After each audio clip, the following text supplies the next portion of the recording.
Perkenalkan, nama saya Febrina Boru Sembiring. Saya dari kelas KBA Sore. Di sini saya akan menjelaskan tentang naskah yang berjudul Mengisi Hati di Lorong Kehidupan.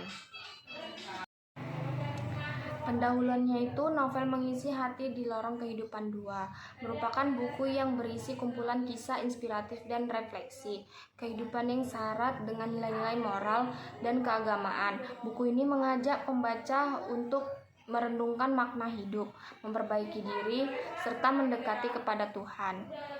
Ringkasan dari halaman 1-50 itu maknanya kehidupan sebagai perjalanan. Dan awal penulisan menjelaskan bahwa kehidupan diibaratkan sebagai sebuah lorong panjang. Setiap manusia berjalan di lorong tersebut dengan membawa beban, harapan, dan tujuan hidup masing-masing. Penulisannya itu hidup bukan hanya tentang kesenangan, ujian yang harus dihadapi. Setiap kejadian memiliki makna. Pentingnya mengisi hati dengan kebaikan. Dalam halaman-halaman awal, penulisan mengajak membaca untuk mengisi hati dengan hal-hal positif, seperti keimanan, kesabaran, keikhlasan. Menurut penulis, hati yang kosong akan mudah dipenuhi oleh hal-hal negatif seperti kesedihan berlebihan, dengki. Kisah-kisah inspiratif. Pada bagian ini, penulisan mulai menyajikan beberapa kisah pendek yang menggambarkan kehidupan manusia, seperti seseorang yang menghadapi kesulitan hidup tetapi tetap sabar. Kisah tentang yang berubah menjadi lebih baik setelah mengalami cobaannya. Selanjutnya, cerita tentang pentingnya bersyukur. Kisah-kisah ini dibuat sederhana tetapi memiliki makna yang dalam. Ujian dalam kehidupan. Penulisan menjelaskan bahwa setiap manusia pasti akan diuji di baik dalam bentuk kesulitan ekonomi, masalah keluarga, kegagalan dalam hidup. Namun ujian tersebut bukan untuk menyiksa atau melainkan untuk menguatkan mental, meningkatkan keimanan, membentuk pribadi yang lebih baik.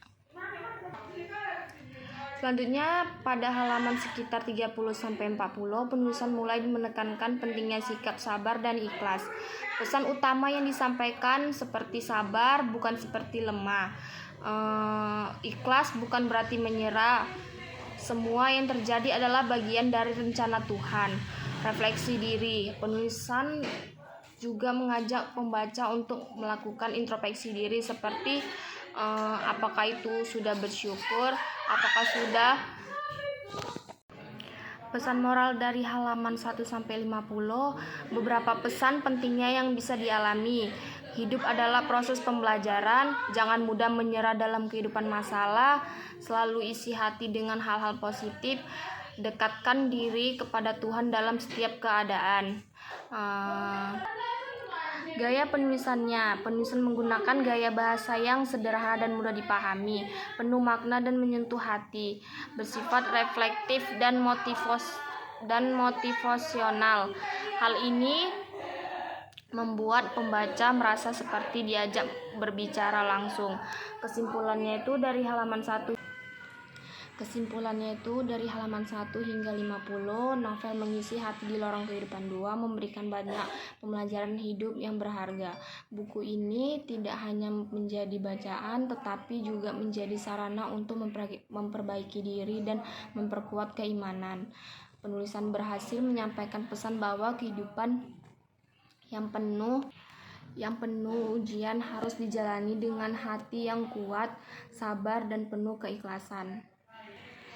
Penutupnya, bagian dari awal novel ini sangat cocok dibaca oleh semua kalangan karena memberikan motivasi dan semangat hidup. Pembaca diajak untuk lebih memahami arti kehidupan dan pentingnya menjaga hati agar tetap bersih dan kuat dalam menghadapi berbagai percobaan. Demikian naskah dari yang berjudul Mengisi Hati Lorong Kehidupan 2. Terima kasih.